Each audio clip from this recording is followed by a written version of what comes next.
আজকে এই দিনে স্বৈরাচার শেখ হাসিনা দেশ ছেড়ে পালিয়েছে।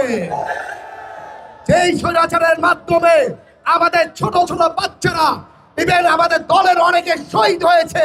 আজকে তাদের কথা প্রথমে মনে পড়ে, যাদের রক্তের বিনিময়ে এই শেখ হাসিনাকে এই দেশ ছেড়ে পালিয়েছে।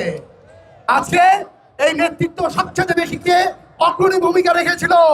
আমাদের দেশ নায়ক তারেক রহমান সাহেব।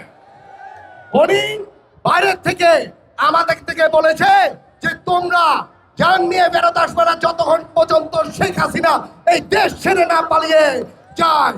আমরা ঠিকই রাস্তায় ছিলাম, আমরা শেখ হাসিনাকে এই দেশ ছেড়ে পালিয়ে সরে যেতে বাধ্য করেছি।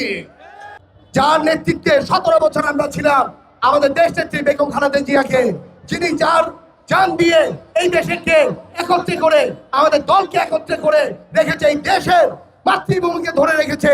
আজকে ওনার কথা মনে পড়ে। আজকে আপনারা সেইভাবে করে আমাদের দলকে শক্তিশালী করেছেন, ইভেন রূপগঞ্জের বিএনপিকে শক্তিশালী করেছেন। এর জন্য আপনাদেরকে প্রথমে আমি অন্তরের অন্তঃস্থল থেকে ধন্যবাদ জানাই।